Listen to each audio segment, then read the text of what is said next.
Você olha e não vê motivos para ser escolhido.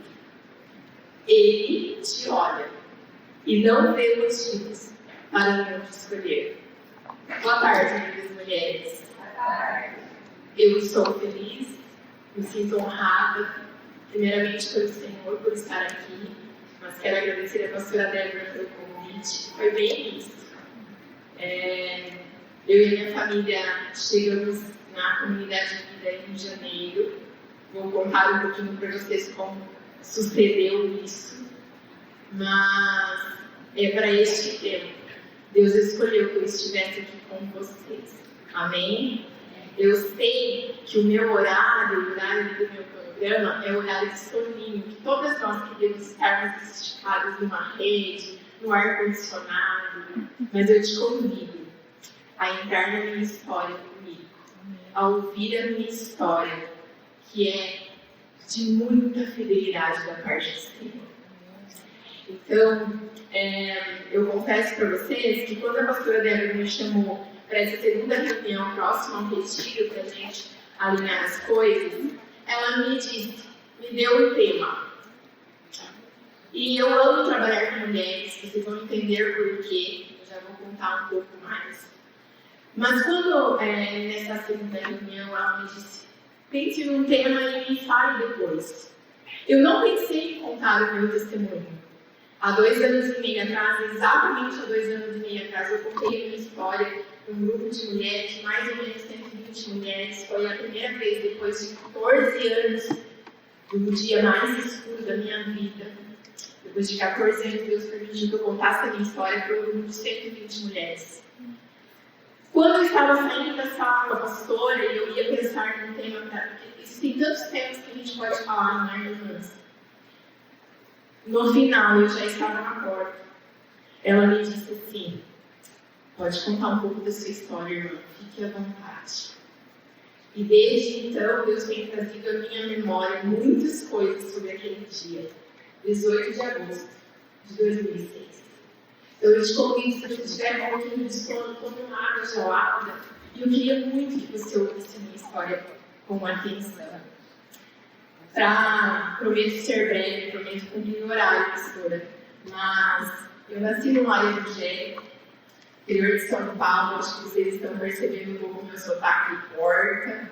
Sotaque não se perde, gente. Eu tentei, mas não consegui.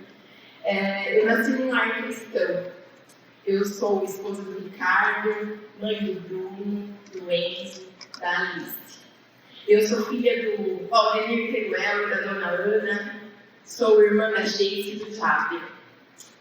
Não adianta a gente contar assim, eu sou isso, eu sou aquilo. Primeiro, nós somos filha do Pai. Depois, nós temos uma história. E eu sempre fui uma menina que eu temia muito ao Senhor. Eu amava demais Jesus, desde pequena. Mas eu sempre fui uma mulher improvável. Sempre. E aí, quando eu falo em mulheres improváveis, vocês vão entender o que aconteceu 18 de agosto de 2006, eu sempre pensei, olha só como são as coisas, nesses 17 anos que eu vivi isso, eu sempre pensei assim, eu sou uma mulher improvável. E eu estou aqui para contar para vocês que eu sou uma mulher improvável. Esta semana, olha os detalhes. Eu preparando a minha inscrição, em oração, anotando tudo no meu caderno. O Senhor me disse o seguinte, sim, você é uma mulher improvável pelo que aconteceu lá. Mas você é uma mulher improvável porque você foi uma menina doente. Eu fui muito doente na minha infância. Eu tinha infecções de garganta, ouvido, gravíssimos. Eu ficava muitos dias no hospital. E numa das idas e vindas do médico, e eu nunca pensei nesse jeito, eu nunca lembrava disso. Numa das idas e vindas do médico, o médico disse assim, não tem o que fazer com a Joyce. É cada crise de ouvido e garganta é antibiótico. Vamos fazer o seguinte, quando ela menstruar pela primeira vez, a gente vai acompanhar, porque geralmente algumas doenças, na menarca, elas se vão. E os meus pais seguiram essa orientação.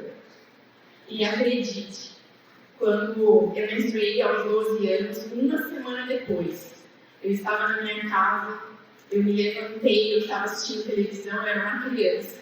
E todo o meu corpo estava travado. A minha mãe me levou às pressas pro médico. Eu morava no interior de São Paulo, uma cidade chamada Lupércio, 12 mil habitantes. Nunca ninguém ouviu falar de Lupércio, eu tenho certeza. E era o único hospital. Minha mãe chegou lá comigo no colo. E o doutor disse assim: eu acho que é febre reumática. E fizemos todos os exames e realmente eu tenho um pouco de dúvida para as mulheres que estão na área da saúde aí, me perdoem, ou era febre reumática ou era artrite reumatoide. Eu fiquei muito doente. Tomei 14 vezes Epistil. E nessa época, minha mãe estava gestante. Então eu tive que ir para casa de uma tia longe, tomava as 14 vezes Epistil longe da minha mãe. Eu era uma menina, gente. Depois disso, eu perto muito pertinho de Marília. Quem já ouviu falar aqui de Marília, São Paulo? Eu nasci em Marília, terra boa, terra quente. E depois disso, o Senhor permitiu, então era uma cidadezinha tipo Pato Branco e Itapejá. Meu pai tinha uma propriedade de terra em Rio Pércio. Eu ia muito para a igreja, eu amava servir a Jesus. Voltando, eu era uma menina. Depois disso eu melhorei, Deus cuidou, Deus operou um milagre. O meu pai provou Deus que ele perdesse tudo que ele tinha. Ele perdeu a propriedade, ele perdeu os bens, ele perdeu a casa, ele perdeu tudo. Ele se perdeu financeiramente e não conseguiu dar a volta por cima. E aí os meus pais, e agora? Nós temos 3 filhos, eu sou a mais velha. E agora o que a gente faz? Voltamos para Marília. Marília é uma cidade grande, quem conhece sabe. E até então eu era a filha mais velha e minha mãe sempre em casa, fazendo uns bolinhos de tarde para eu chegar na escola com os meus irmãos. E de repente eu me vi minha mãe voltando para o mercado de trabalho. Eu com 10 ou 11 anos, criando os meus irmãos, porque minha mãe trabalhava 14 horas por dia. E o meu pai depressivo. Nesse momento, nessa fase da minha vida, eu adoeci de novo. Eu adoeci com uma depressão profunda. E eu sentia muita tristeza. Nós não víamos minha mãe sair nem voltar para casa. Ela é gerente de supermercado e Paulista trabalha igual louco, gente. Paulista trabalha demais. E eu fazia comida, eu lavava roupa, eu levava meus irmãos para a escola e eu sentia muita saudade da minha mãe. Muito. E foram anos assim. E eu entrei em depressão. E quando eu fui preparar a palavra, eu pensava sobre o 18 de agosto. Deus disse: não, pai, pelo começo. Alguém tem que ouvir. Alguém precisa desse começo. E depois dali, nunca mais Deus permitiu que meu pai se recuperasse financeiramente. É difícil dizer isso aqui. Minha mãe, desde então, sempre foi provedora do lar. Mas o meu pai nunca deixou de ser algo. Servo do Senhor. Eu nunca vi, em 23 anos que eu morei com os meus pais, eu nunca vi a minha mãe ir para um culto domingo à noite e meu pai ficar em casa assistindo televisão. Ele não tinha mais nada, gente. Ele não tinha dignidade de um bom pagador das suas contas, porque ele nunca mais conseguiu pagar ninguém, ele ficou devendo no mercado. Isso em Marília. Ele não tinha carro, nós não tínhamos mais casa. Mas ele continuou servindo a um Deus vivo. E essa foi, e é, porque o meu pai está vivo, é a minha maior referência. Hoje ele tem Parkinson. Nós descobrimos o Parkinson dele há 7 anos. Essa semana eu liguei para ele, ele me disse, e o Parkinson tem avançado, ele me disse: filha, estou parando de andar. Não estou mais conseguindo, mas eu sim, amando a Jesus. Não consigo mais ir no culto, mas eu assisto online. Isso é amar Jesus, meninas, sobre todas as coisas, ate o que houver. E eu passei a minha adolescência, a minha juventude assim. Chegou a minha época de ir para a faculdade, eu fui me recuperando ao longo da vida, tinha altos e baixos. Essa questão financeira do meu pai doía muito em mim. Fui para a faculdade, eu comecei a trabalhar com 13 anos numa farmácia, porque eu precisava ajudar a trabalhar para ajudar em casa. Eu fiz administração de empresas, com comércio exterior lá em Marília. E quando eu estava no segundo ano da faculdade, e eu tenho a honra e o privilégio de dizer para vocês, nunca, em nenhuma fase da minha vida, mas eu vou contar as fraquezas também, calma lá, eu desisti de amar Jesus. E essa semana é difícil quando a gente tem que preparar uma palavra, o Espírito Santo traz muitas coisas na nossa memória. E essa semana ele me disse assim, você lembra de... Irmãs, eu não lembrava disso. Quando você voltava para isso da escola, lá no Turno Augusto Neto, até na Nova Maria, numa casinha longe, que a minha mãe podia pagar uma mulher. E aí meu pai não tinha mais sítio, mas ele amava cavalos. Teve uma vez, gente, ele levou um cavalo para a gente cuidar no quintal da minha casa. E eu levava 1h30 para ir para a escola e 1h30 para voltar. E nas minhas idas e vindas, no meio de terrenos baldios, eu tinha só 14 anos. Eu olhava assim, o Espírito Santo me lembrou. Eis-me aqui, Senhor, Jesus, eu amo você. Jesus, a minha vida é tua. Jesus, usa-me como tu queres. Eu oro assim desde os meus 12, 13 anos. Só que quando a gente pede algo para Deus, cuide. Ele vai ouvir as orações. Quando eu estava no segundo ano da faculdade, eu recebi uma ligação. Ligação de Edson Teruel. Quem aqui já ouviu o meu testemunho? Tem algumas. Umas 6, eu acho, né? Tem a segunda parte, gente. Então, vocês que já viram, né, Biel? Fique. Tem o capítulo 2. Então, eu recebi uma ligação de Edson Teruel. Tinha telefone fixo, também sou Teruel. E eu atendi, ele disse, Joyce, Tom. E eu, quanto tempo? Fazia mais ou menos 15 anos que eu não vi o Tom. O Tom é meu primo de 3º grau, os nossos pais são primos. E na nossa infância, 5, 6 anos, nós entrávamos de noivinhos nos casamentos de páginas. Ai, vocês falam. E deu tão certo aquela dupla, Joyce e Tom, que nós entramos em muitos casamentos com crente. Todo mundo que casou naquela época chamava Joyce e Tom. E foram tantos casamentos que nos últimos que a gente entrou, ele começou a falar assim pro pai dele, eu vou casar com ela. Com ela, papai. Ele era pequenininho. Ele foi embora de Marília, o pai foi trabalhar em outra cidade, e eu fiquei 15 anos sem ver. Era ele na ligação. E eu me assustei. E ele disse, eu estou indo para Marília, você aceita jantar comigo? Eu não tinha namorado, estava só estudando. Sim, não aceito. Fomos jantar no sábado à noite e ele me disse, você continua sendo o amor da minha vida. Não era um amor de infância. Ele continua.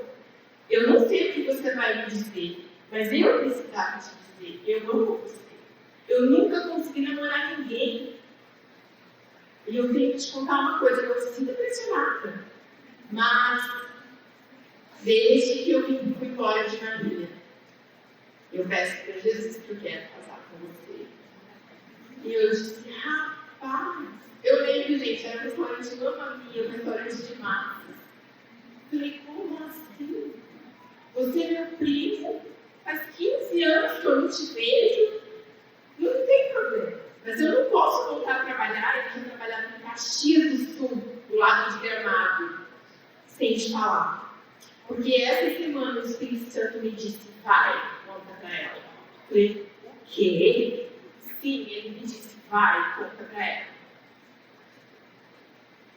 E aí eu falei assim, eu não tenho namorado, eu só estou estudando, mas essa hipótese não existe. Não tem problema, eu te disse. Ele voltou embora para o sul, ele vinha de 15 em 15 dias, a família dele morava ali na região. 6 meses depois, eu aceitei namorar um homem de Deus, um homem segundo o coração de Deus, um menino que ganhou muitas almas para Jesus. Ele tirava drogados e mendigos da rua, evangelizava, achava uma casa, achava um abrigo. Ele trabalhou muito para Jesus. Nós namoramos os 2 últimos anos da minha faculdade, à distância. Eu me formei em dezembro de 2005. Em maio foi o nosso casamento. Namoramos segundo a palavra do Senhor. Namoro santo e obediência foi a nossa decisão. O meu casamento foi muito bonito. Claro, todos os casamentos são. Mas quem assistiu disse: que casamento foi aquele? Teve muito choro. Mas era um choro que depois, quando eu voltei de viagem com ele, as pessoas falavam assim: tinha alguma coisa no seu casamento? Sim, nós tivemos a bênção de toda a nossa família. Fomos morar em Caxias. Essa parte eu estou acabando, né? E o improvável aconteceu. Então eu quero ler a primeira passagem aqui. 1 Samuel, se vocês não quiserem abrir, não tem problema. Capítulo 16, versículo 7. Porém, o Senhor disse a Samuel: não olhe para a sua aparência, nem para a sua altura, porque eu rejeitei. Porque o Senhor não o vê como ser humano. O ser humano vê o exterior, porém Deus vê o coração. E aí, Deus ama mulheres improváveis, lugares improváveis. Ele te chama antes que você se torne. Eu morei em Caxias do Sul por 3 meses só, meninas. Ele saía para trabalhar, eu era recém-formada, ficava em casa sozinha, escondida. Você tem se sentido escondida? Você tem sonhos no seu coração que você não conta a ninguém, e você acha que ninguém está te ouvindo, te vendo? Ele te ouve. Ele te vê. Foi um tempo muito precioso em Deus para mim. Foi um tempo que eu me conectei muito, eu tinha recém-formado, trabalhava muito para pagar a faculdade, e esses 13 meses de casada, eu desacelerei. E o Tom chegava em casa e dizia: Jesus, eu casei com a mulher da minha vida. Obrigada, pai. Ele andava pelos cômodos e dizia assim: eu não acredito ainda, mas você é minha esposa, eu realizei o sonho da minha vida.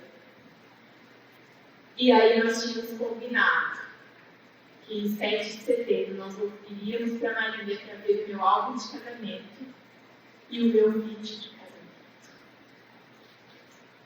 Até que em agosto ele precisou marcar uma viagem a trabalho no dia 18 de agosto.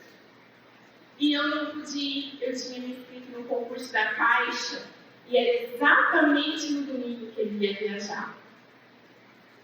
E um dia antes, no dia 18, no dia 17, nós jantamos, estávamos assistindo o jornal. Foi um dia que Deus cuidou muito de mim. Eu passei o dia assim. Eu fazia um trabalho em casa, lavava uma louça, Deus falava: pode ir para o quarto, teu joelho dobra. Dobra os seus joelhos, pode. Eu voltava lá, lavava a roupa e cantava, e Jesus falava: abra a Bíblia. Quero falar contigo. Aquele dia Deus pediu para que eu abrisse Salmo 146, o Salmo 46. Deus é o nosso refúgio e fortaleza. Socorro bem presente na tribulação. Portanto, Não temeremos, ainda que a terra se transforme e os montes se abalem no meio dos mares, ainda que as águas tumultem e espumugem, e na sua fúria os montes estremeçam. 10. Aquieta e saiba que eu sou Deus. Esse foi o versículo daquele dia. Eu cantava na lavanderia e tinha uma construção do lado da minha casa, os pedreiros que estavam vindo. Eu vi eles procurando, eu cantei em árvores cristã naquela tarde. Porque eu precisava, eu tinha sede. Até que ele chegou em casa. Falou, eu estou tão triste, eu tenho que viajar sem você. Você quer fazer mesmo esse concurso da Caixa? Eu falei, Tom, eu acabei de me formar, eu preciso me fortalecer no mercado de trabalho. O telefone tocou, era o pai dele. E o pai dele disse, filho, fique com a Joyce. O Wesley quis participar dessa feira, eles tinham uma empresa familiar de tornearia mecânica. O Wesley é o irmão. Deixe que ele se vire lá, fique aí com a sua esposa. E ele disse, pai, eu dei a minha palavra para o Wesley. Eu vou ajudar na feira. A Joyce está bem. Eu já expliquei para ela no táxi, lá na época não tinha WhatsApp, não tinha nada, gente. 2006.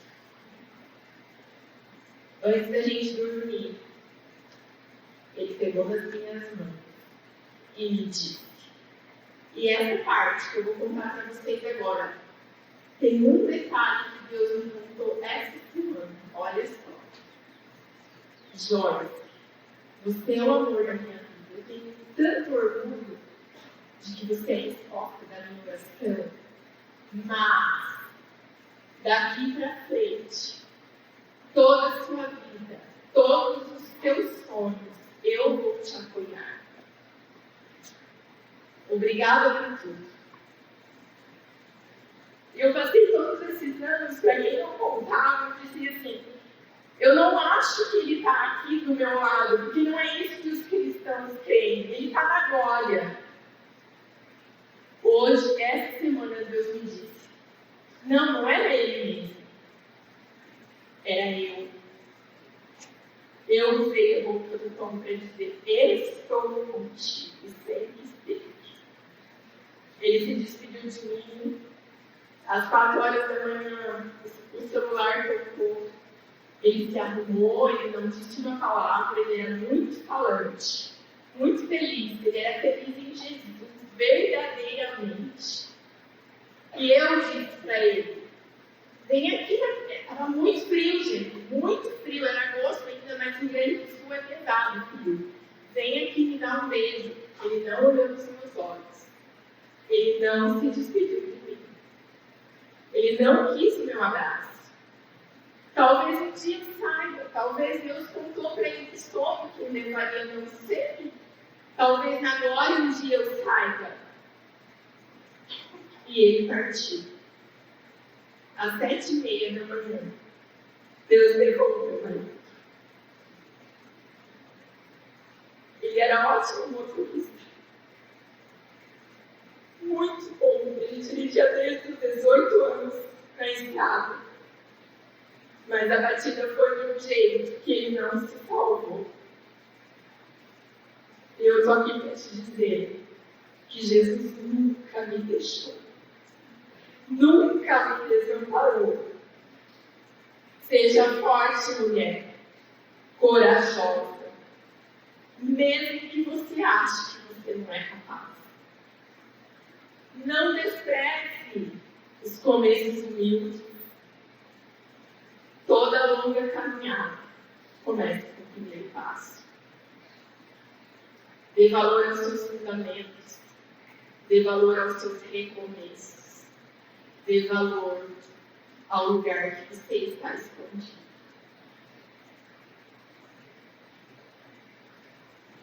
Eu fui avisada do acidente. Cerca de 40 minutos depois, alguém me ligou. Foram me buscar para eu ir até o acidente. Ele morreu a 500 quilômetros de casa. Eu levei um para ele, ele esqueci de mim. Durante o trajeto, eu recebi muitas ligações. As pessoas me ligavam para meus sentimentos e elas percebiam que eu não sabia da morte dele. Eu cheguei no hospital, meu cunhado veio e me deu um calmante. Eu não quero que aqui pareça uma história pesada, porque nem a segunda parte. Mas eu preciso contar para vocês. Porque Deus nos usa, Deus nos capacita, Deus nos levanta como mulheres improváveis para levantar outras mulheres depois de grandes desertos. No deserto falta água, no deserto é muito calor do dia, no deserto é muito frio à noite. Eu passei pelo deserto. Você passa por um deserto. Você tem colocado Jesus à frente do teu deserto, da tua dor, do teu luto.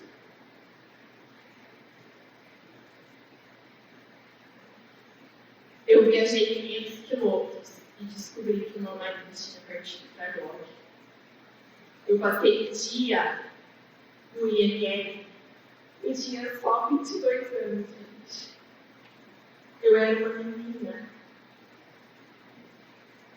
E um dia eu passei no INL e eu passei falando com Jesus. Eu não sei o que tu queres, mas eu não vou te perguntar. O Senhor me deu, ele me tratava como uma princesa, mas ele falou: cuida de mim. É difícil contar aqui uma história dessa com a Deus ouvindo, gente. Porque ontem ela falou sobre emoções e sentimentos e veio tanta coisa na minha memória, doutora. Foi uma bênção. Quando somos cuidados por Deus, em nossa pequenez, debilidade, o foco está no processo.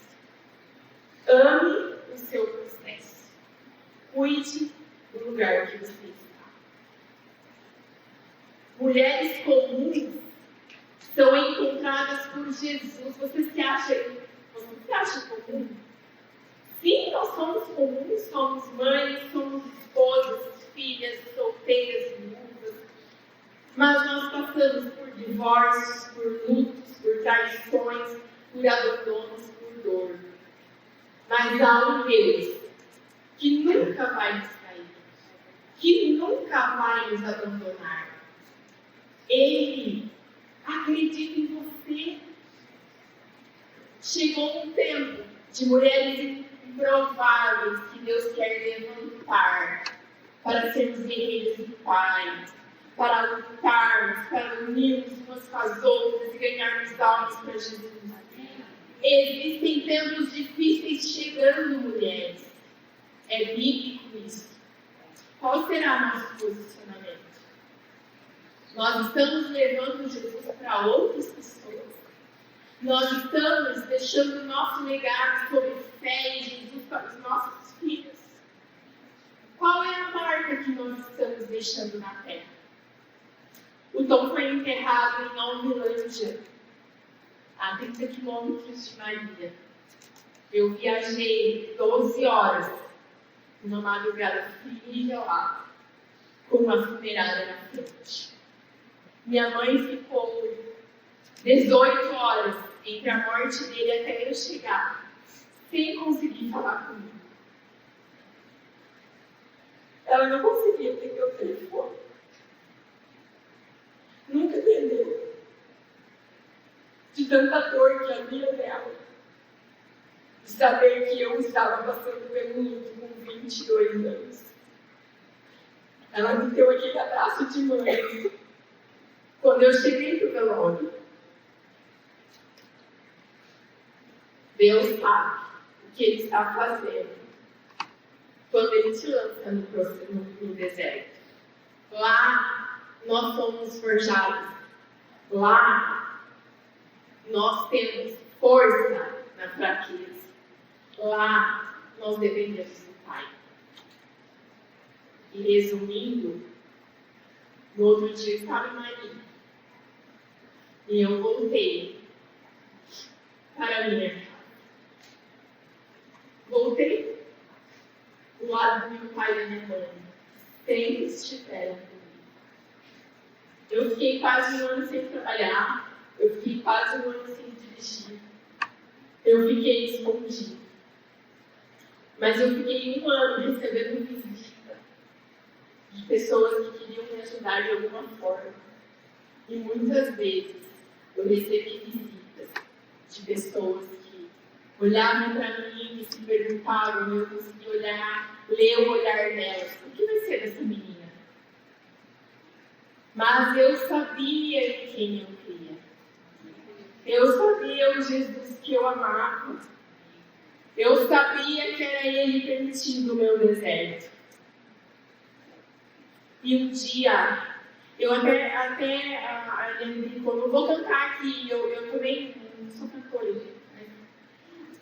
né? Teve um dia que eu estava tão triste, tão atribulado, foi um dia de tanto choro,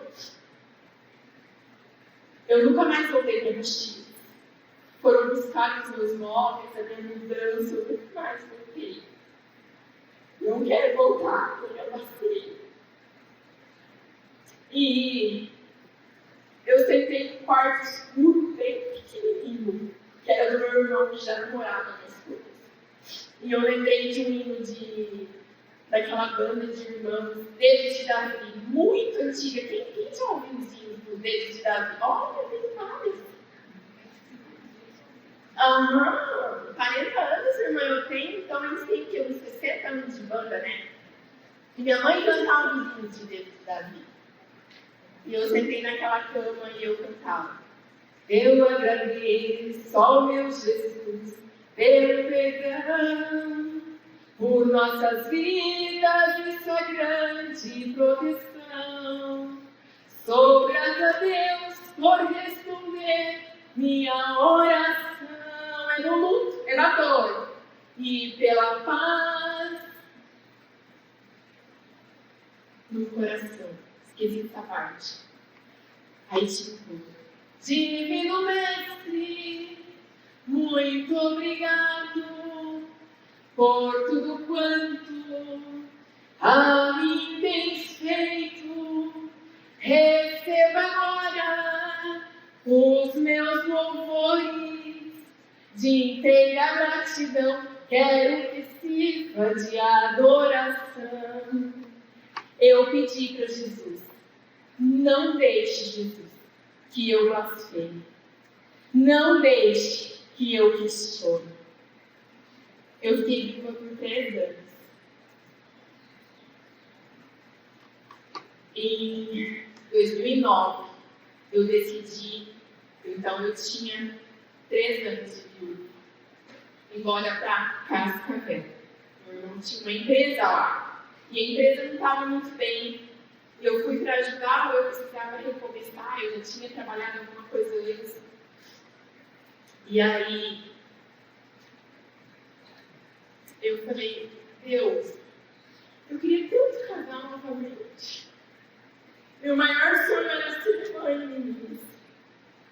Mas meu esposo não apareceu ainda. Eu não acho que o Senhor levantou para não me dar outro. E aí teve um dia na empresa, sábado à tarde. Eu falei, será que existe um viúvo novo que nem eu? Não é possível, gente, isso. Eu ia na assembleia, eu ia nas igrejas, eu visitava tudo procurando meu varão. Se você é solteira aqui, ore pelo teu varão, não desista. Aí eu abri um computador, falei, eu vou procurar se um viúvo por aí abençoado. Eu fiz, e a primeira vez que eu estou contando no www.amoricristo.com.br. Repite, www.amoricristo.com.br. Eu procurei. Estou acabando, tá, pastor? E aí eu fiz um filtro. Eu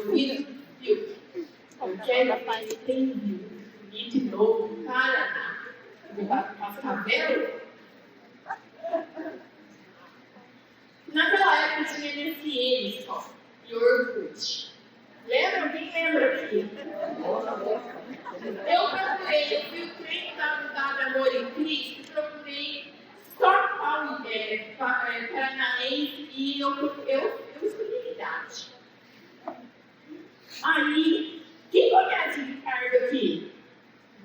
algumas, né? Gente, combina com ele, faz de namoro.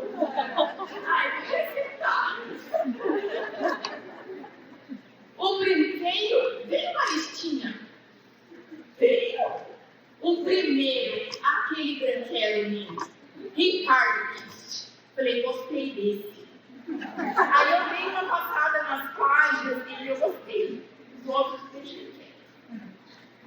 Aí eu tenho que mandar uma mensagem. Não é pecado, né, irmã? Mandei uma mensagem. Quando eu mandei a mensagem, cliquei no enter, veio assim, você precisa colocar crédito. Sério? Toda vez que eu conto essa história, Jô, você sabia que essa história do crédito, né? Não sabia? Coloquei 20 pila, tava quebrado, então não podia por 20 reais. Aí veio o recado. Daqui 3 dias libera, aguarde. Veio o recado, mas só 3 dias ele ia ler depois. Ele mandou o recado, mas aí cobrou dele também, então foi uma semana. E não era tão tecnologia como era agora, como é agora. Começamos a conversar, o Ricardo ficou vivo 1 ano depois de me Itabejara. Ele foi casado com a Mari por 6 anos, uma mulher de Deus, assembleia como eu, de raiz, assim na Assembleia de Deus ela também. Jesus a levou um acidente de carro, 1 ano depois. E ele tinha um Bruno. O Bruno estava no acidente. Quem conhece o Bruno aqui? Ele estava no acidente. Eu acho que a irmã lembra disso, né? Deus levou a Mari imediatamente. Ela apareceu nos braços do Ricardo. Ele chegou a tempo, ela estava sozinha com a irmã, fazendo vinho de tapejado, fazendo o Bruno no médico. Ele chegou no acidente, ela faleceu. Ricardo não andava com Jesus. Ricardo dava permissão para ela ir, porque ela era de berço igual ele. Mas ele nunca tinha entrado numa igreja evangélica. Deus levou a Mari.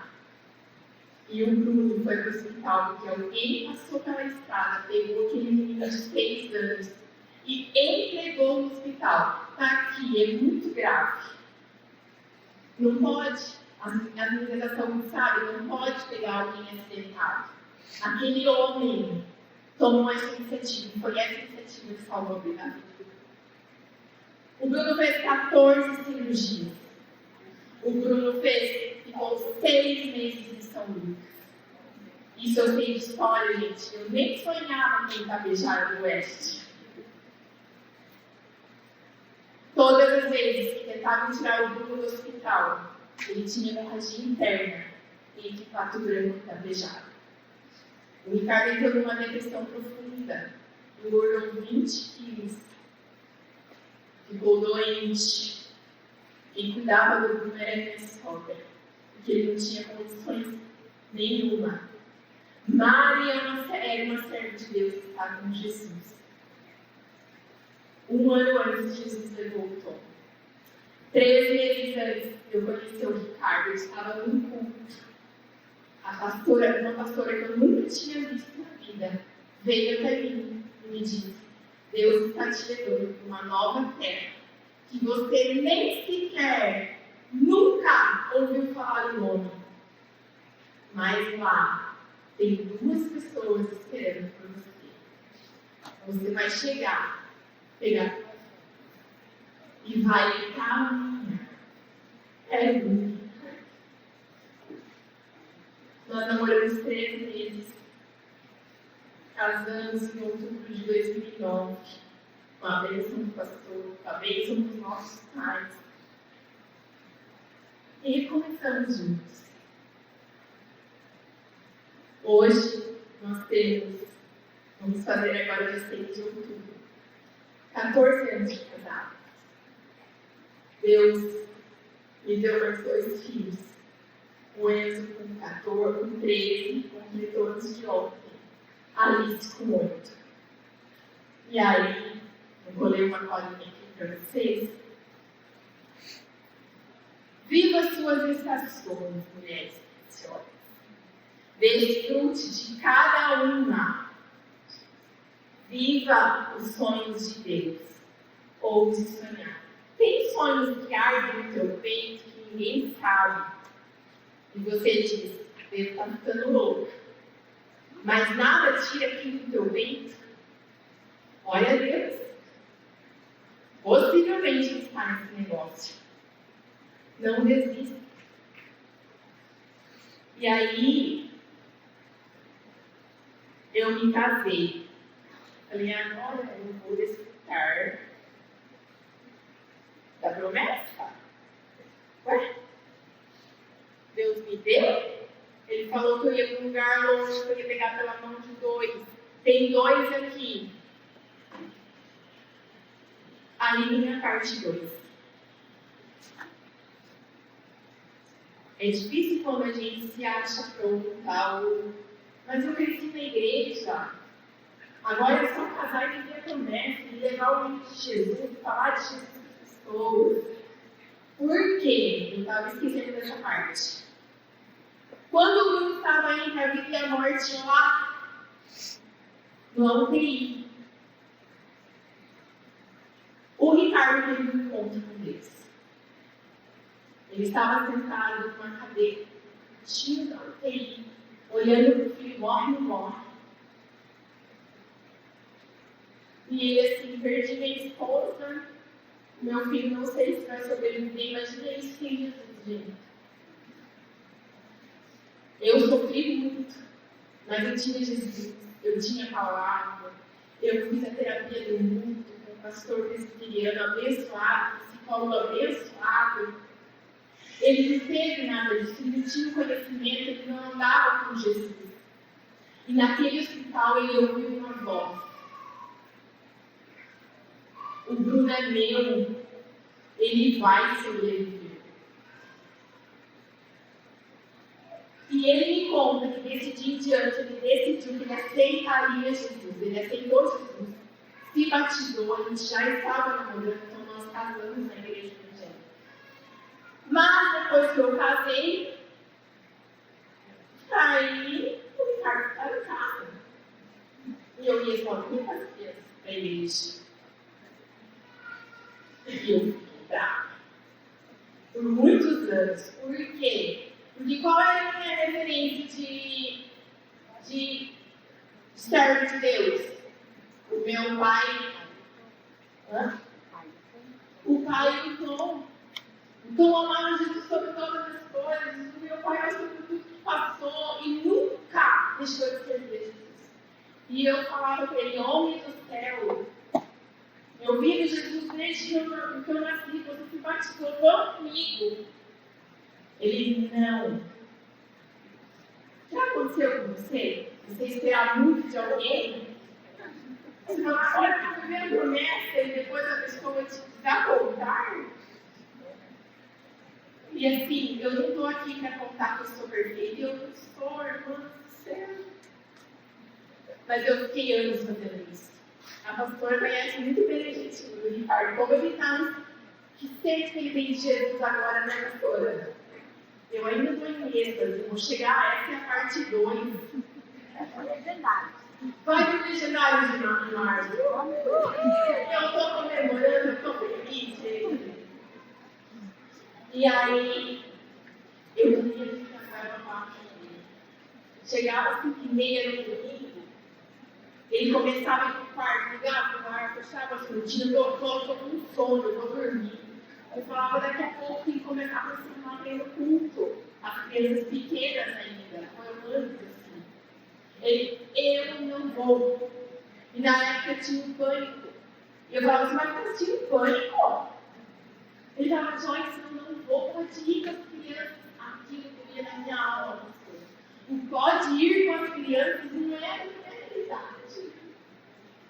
E eu descia aquele elevador chorando. Eu entrava no carro chorando. O Bruno ia falar assim, o que você está fazendo? Por que você está chorando, mamãe? Eu ia falar. E eu chorava. Em 2012, eu tinha então 3 anos de casado.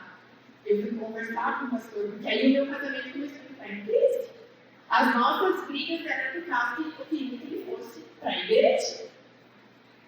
Pastor Mário, homem muito sábio, um senhor já, ele olhou bem para mim e me disse: Joyce, quem vai convencer o Ricardo é o Espírito Santo, não é você. Pai, você está perdendo seu tempo. Vá para o teu secreto. Tem coisas aqui, será que nós temos mulheres aqui que querem mudar a história de alguém, que abrir aqui, ó, igual foi dito ontem, que há Jesus no cérebro de alguém? Pare, irmãs. Só olhe. E a obra vai ser completa. Amém? Eu fiz isso. De 2012 até hoje. Eu fiz isso. 11 anos, né? Mas eu às vezes não é escolhado, gente. Bastante. Até em dezembro de 2021, quando estávamos num culto numa igreja abençoada aqui em Pato Branco. E o pastor disse assim para ele: eu não acreditava muito em pregar a palavra e essas coisas que crente gosta. Não acreditava, não. Eu só ficava quieta no meu cantorando. E o Senhor entregou uma palavra assim para ele: eita, o seu tempo chegou, o seu tempo de ser sacerdote. Da tua casa, do teu casamento, da tua paternidade. Você é meu. Ele chegou em casa e me perguntou o que era sacerdote. Eu expliquei como ele é assim. No outro domingo ele foi, gente, era um milagre, eu ia fazer com ele pelo ato. No outro domingo, outro pastor, ninguém conhecia nessa história, ele te pega, se posicione, chegou o seu tempo. Eu falava: mas Deus, como que vai ser isso aí? E aí, em janeiro, nós estávamos. E eu prossegui amando Jesus, gente. Eu sou apaixonada por Jesus, e às vezes ele me explorar, mas vai tudo de novo, ele nunca me pediu. Mas você vai falar de Jesus no Instagram? Eu vou, porque eu amo ele.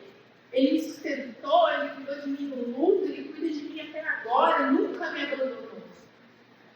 Era primeiro fim de semana de 2023, janeiro de 2023, domingo pela manhã. Nós passamos em frente à comunidade. Ele viu a igreja aberta. A vida inteira na igreja católica. Ele sentia saudades de ir para a igreja domingo de manhã. Mas ele não era mais, não frequentava mais a igreja de nenhum jeito. Ele falou: olha que interessante, Joyce. Mas ele tinha temor. Sempre foi um bom marido, um bom pai, trabalhador, um homem de honra. Vamos entrar? Falei: vamos. Só que é o seguinte, eu fiquei na PIB, irmãos, por 8 anos, desde de 2012 até agora. Todo esse tempo eu fiquei na PIB, uma igreja tradicional, abençoadíssima. Mas é diferente, o louvor, ministrar, o Espírito Santo é diferente, vocês sabem do que eu estou falando. Ele entrou, se identificou, gostei desse curso. Eu gostei daqui. E no outro, eu gostei, foi de novo. E quando a gente brigava lá atrás, que não ia na igreja, eu falava assim: olha só. Eu falava chorando isso daí. Vai ter um tempo que você vai ser o primeiro a ficar pronto, vai ficar: Joyce, está pronto, chama as crianças. E ele estava bravo. Eu estou vivendo esse tempo. Então,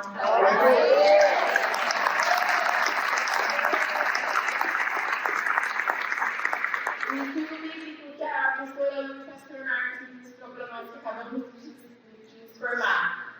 Ele disse: vamos, Joyce, vamos. Legendário, ele perdeu esse, ele se arrependeu. Meu Deus, eu tinha que ter ido, eu quero ir. E que estuda a palavra, ele me mostra, me pergunta, e eu não estou dando conta, irmão. Glória a Deus A unção nos separa. A dor nos prepara. A unção nos separa, a dor nos prepara. Lagarta não precisa de milagre. Ela precisa de um processo. Você está no processo?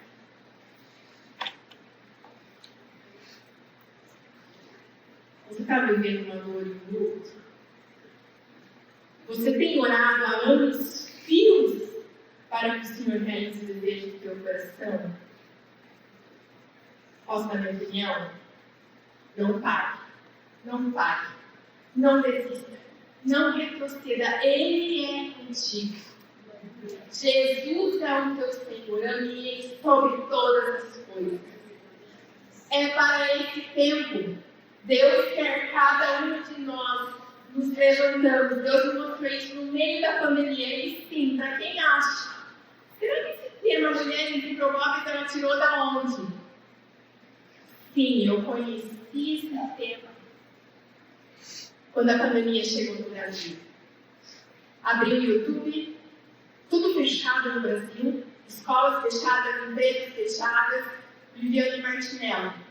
Mulheres improváveis vai se levantar um exército de mulheres em todo o mundo para ganhar outras mulheres, outras famílias, para fazer diferença na terra. Se isso arde no teu peito, você é uma improvável que Deus está te levantando. Eu te convido nessa tarde. Olhe para o céu, olhe para o alto, olhe para o teu Senhor e prossiga. Não pare. Ah, mas tem que começar pela minha casa. Pelo meu marido, pelos meus filhos que estão longe de Jesus. Pela minha família que começa por lá.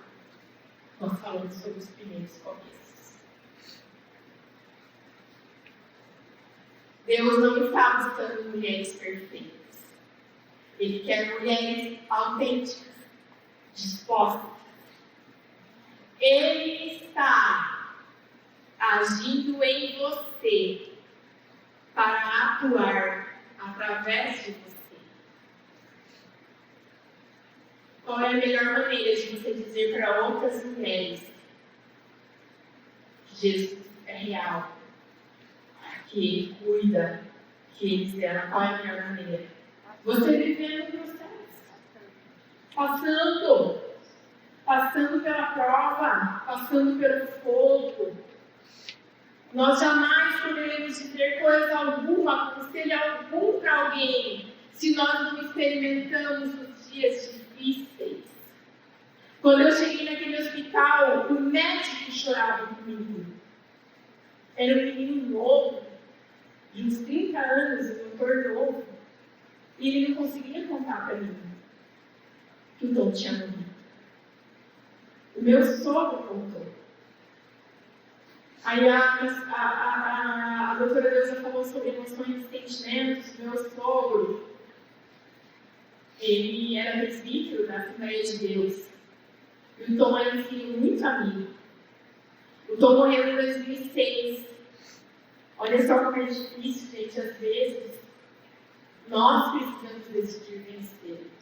Porque a nossa fé é isso. Eu decido vencer em Jesus porque eu sei quem Ele é.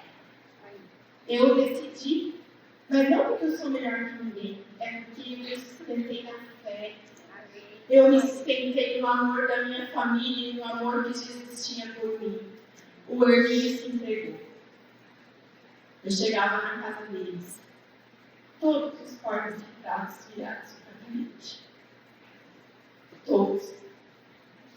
Eu não sei se você vai me entender, mas aquele versículo que diz: a paz que excede todo o entendimento estará com você.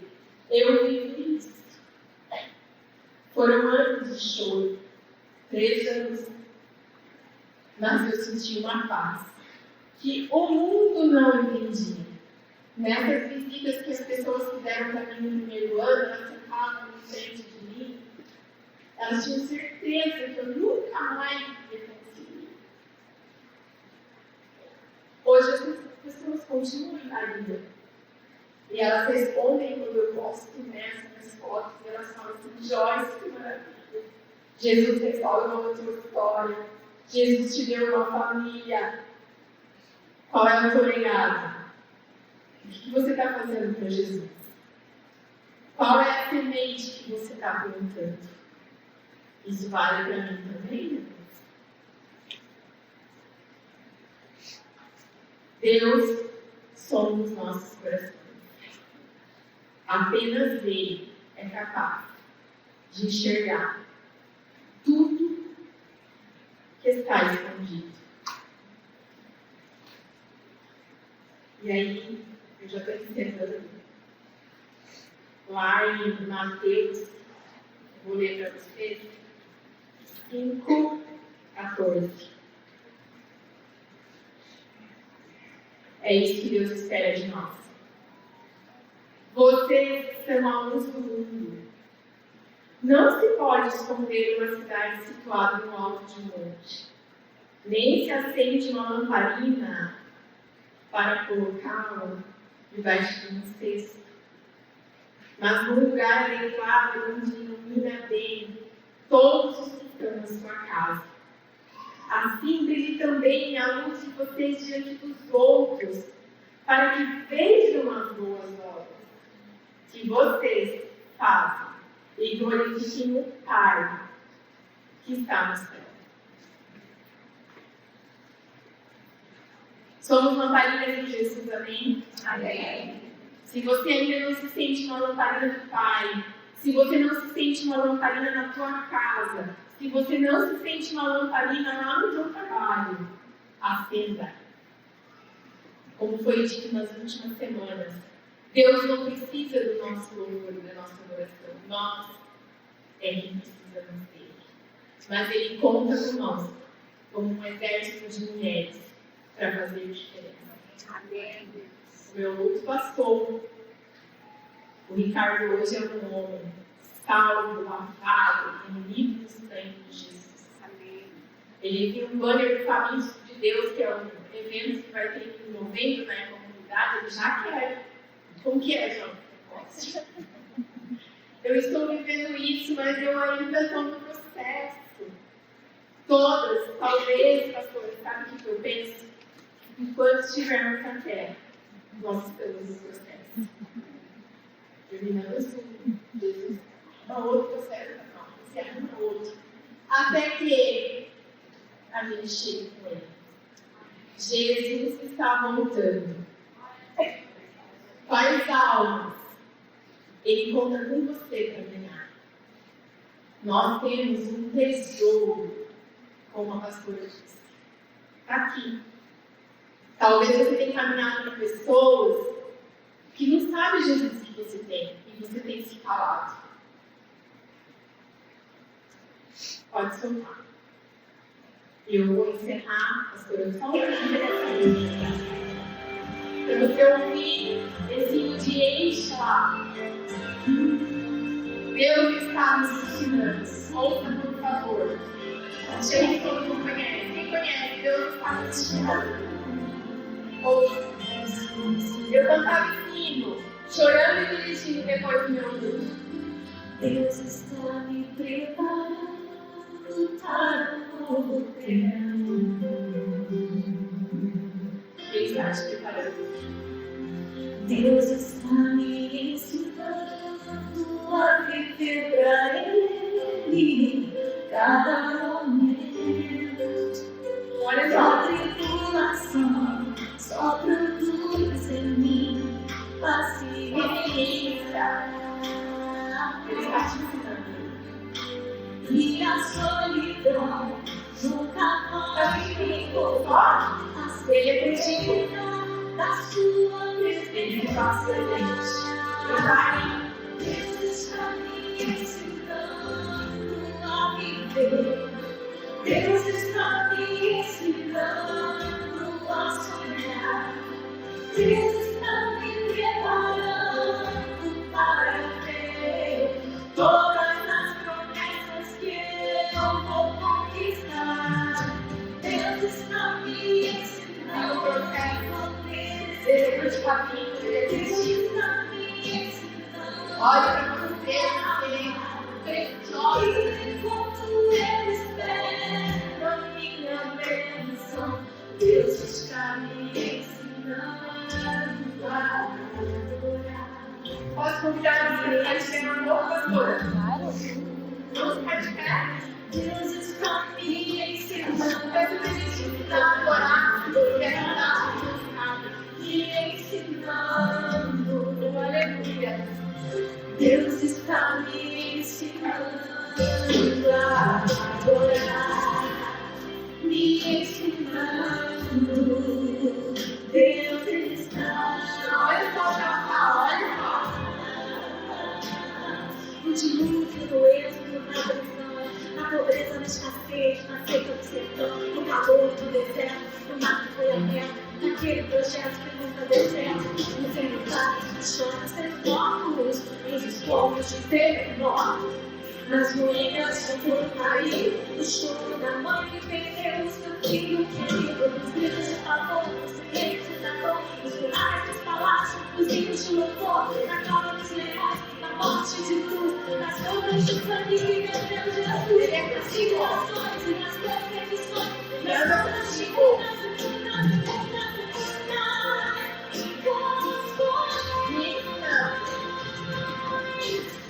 Me ensinando a Deus está me ensinando a Viva o processo, viva na dependência. Deus está me ensinando